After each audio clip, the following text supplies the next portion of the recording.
સુરત શહેરમાં કાયદો અને વ્યવસ્થાની બગડતી સ્થિતિ અને ગુનાઓના વધતા આંકડા ગંભીર ચિંતાનો વિષય બન્યા છે. ગુજરાત પ્રદેશ કોંગ્રેસ સમિતિના મહામંત્રી દર્શન નાયકે આરટીઆઈ કરીને સુરત શહેર પોલીસ વિભાગમાં છેલ્લા 3 વર્ષમાં નોંધાયેલા ગંભીર ગુનાઓની વિગતો મેળવી છે. સુરત શહેરમાં કાયદો અને વ્યવસ્થાની સ્થિતિ કથળી રહી હોવાના આક્ષેપો સાથે કોંગ્રેસ નેતા દર્શન નાયકે પોલીસ વિભાગ પાસેથી છેલ્લા 3 વર્ષના ગુનાખોરીના આંકડા માંગ્યા હતા. આરટીઆઈ અંતર્ગત મળેલી આ માહિતી સુરતની સુરક્ષા વ્યવસ્થા સામે ગંભીર સવાલો ઉભા કરી રહી છે.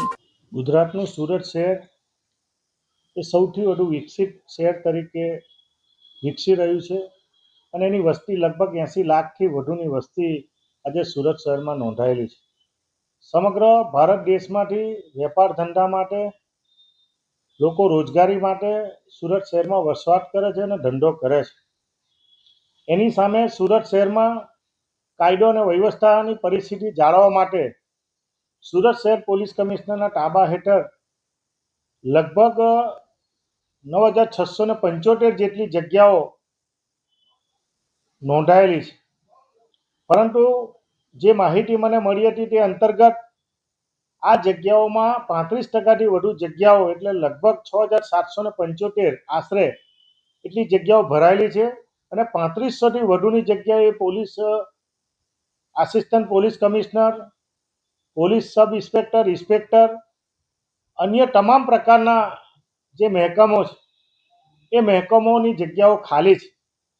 એવી જ બીજી બે માહિતી આરટીઆઈ અંતર્ગત સુરત શહેરમાં છેલ્લા 3 વર્ષ દરમિયાન કેટલાઓ ગંભીર પ્રકારના ગુનાઓ નોંધાયા છે. લગભગ 70થી 75% જેટલા સુરત શહેરના પોલીસ સ્ટેશનના વિભાગે મને જે માહિતી આપી છે એ માહિતી અંતર્ગત તમે જોવો તો લગભગ 115થી વધુ હત્યાના કેસો સુરત શહેરમાં નોંધાયા છે. એ જ રીતે 1875 જેટલા ચોરીના કેસો પણ છેલ્લા 3 વર્ષ દરમિયાન નોંધાયા છે. નવાઈની વાત એ છે કે ગુજરાતમાં દારૂબંધી છે, પરંતુ સૌથી વધુ પ્રોહિબિશનના કેસ લગભગ 35,000થી વધુ જેટલા કેસો આ પોલીસના ચોપડે નોંધાયેલા છે. ડ્રગ્સ અને જે કેફી એનડીપીએસના જે કેસો છે એ 115થી વધુ જેટલા કેસો આ નોંધાયેલા છે. એટલે સરકારશ્રી પાસે અને ખાસ કરીને સુરતથી આપણા ગૃહમંત્રી આવતા હોય તો એમને વિનંતી છે કે માંગણી છે સુરત શહેરના લોકો વતી કે તાત્કાલિક અસરથી પહેલાં પોલીસ મહેકમમાં તમામ જગ્યાઓ ભરવામાં આવે અને આ જે ક્રાઇમ રેટ છે જે દિવસે દિવસે વધી રહ્યો છે એના અનુસંધાનમાં સુરતના લોકો શાંતિથી ધંધો કરી શકે, વસવાટ કરી શકે અને એના માટે આ કાયદો વ્યવસ્થાની પરિસ્થિતિ જાળવવા માટે આ મહેકમ પણ ભરવામાં આવે અને લોકો શાંતિથી સૂઈ શકે એના માટે આના પર ત્વરિત પગલાં લેવામાં આવે એવી આપના માધ્યમથી મારી માંગણી અને લાગણી છે.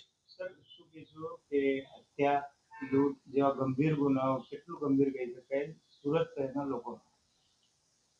જે પ્રકારે દિવસે દિવસે કૂદકે ને ભૂસકે વસ્તી વધતી હોય અને તમામ રાજ્યોમાંથી જ્યારે અહીંયા લોકો રહેવા આવતા હોય અને નાની નાની બાબતમાં મોટું શહેર વિસ્તરેલું છે ને એ બાબતમાં લૂંટફાટ, ખૂન, ચોરી એના જે કિસ્સાઓ દિવસે દિવસે વધી રહ્યા છે એ સમાજને માટે પણ ચિંતાનો વિષય છે.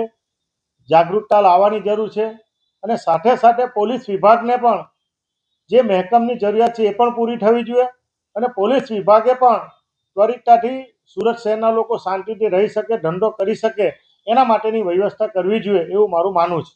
આરટીઆઈના આંકડાઓએ સુરત પોલીસની કામગીરી અને સરકારના સુરક્ષિત સુરતના દાવાઓ સામે મોટું પ્રશ્નાર્થ મૂક્યું છે. હવે જોવાનું એ રહેશે કે આંકડા જાહેર થયા બાદ પોલીસ તંત્ર ગુનાખોરી ડામવા માટે કેવા નક્કર પગલાં ભરે છે.